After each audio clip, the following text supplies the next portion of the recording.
Hey everybody, Jeremy here.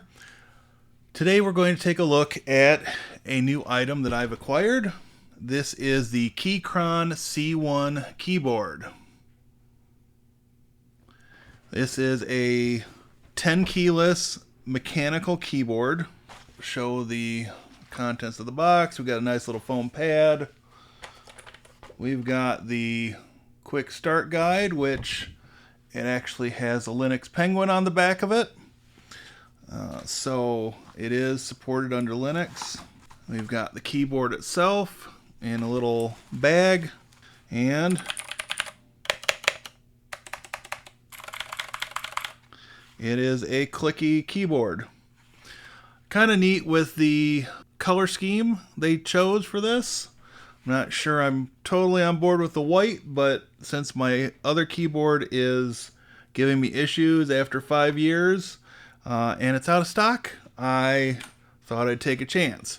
So this guy was about $50. I did purchase this with my own funds. I'm not sponsored for this video in any way. A little booklet with it. Comes with a cable, which is USB-C on one end and USB-A on the other. And it's white, so it should be USB 2.0. There's also a bag of keycaps, so few extra keys. The version I got is the Mac version. There's a switch. I don't know if you can see that up here on the back side, to switch between the Windows and Mac layouts. And the other piece you get with it is this handy dandy key puller. So give me just a moment to swap keyboards out and we will talk about this a little bit. Okay, I've got it plugged in. And so one of the differences between this and the previous keyboard is this is backlit.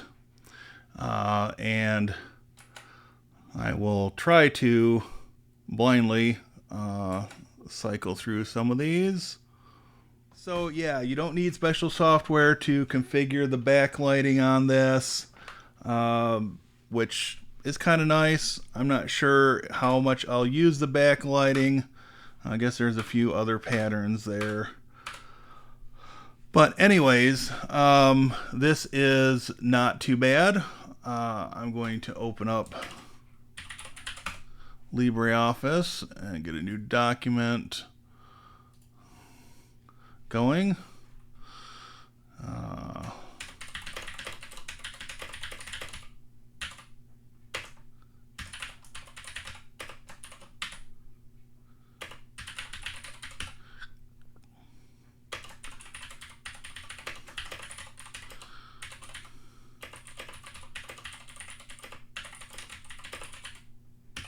Okay, so mission accomplished. I'm not getting the doubling of the keys. So this previous keyboard that I've got, it does have, it's a Nixius Moda V2, and it does have removable keycaps. It's got blue, they're not cherry blues, but they are, I don't know if they're Calith or one of the other brands of similar switches. But what my thought is that I'm going to take this keyboard and I'm probably going to pull all the keys off, do a cleaning, and replace the switches and see if that puts this one back into operation.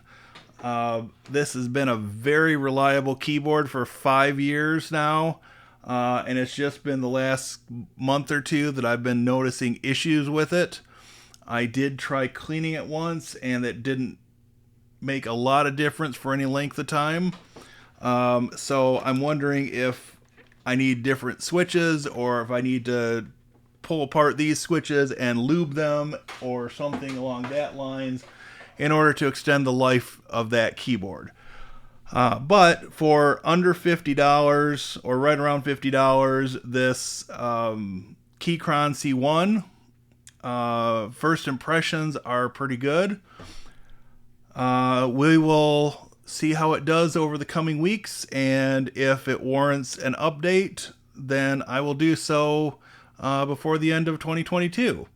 If it just works well and doesn't give me any issues, then maybe I won't do an update. But so far so good. The feel of the keys, just typing a couple sentences, feels on par with my previous keyboard. And I'm hoping that this will be a nice addition going forward, and it will give me an opportunity to swap out some switches in the old keyboard and make that sort of a more custom beast there. So that's the scoop for this video. I will leave an Amazon affiliate link in the description, and if you want to give this a try, you can go ahead and do so, and if you use that link, you will help support the channel. All right, on that note, I want to keep this relatively short, so thank you all for watching. Please take a moment to like and subscribe, and I will see you in the next video. Have a great day, everybody.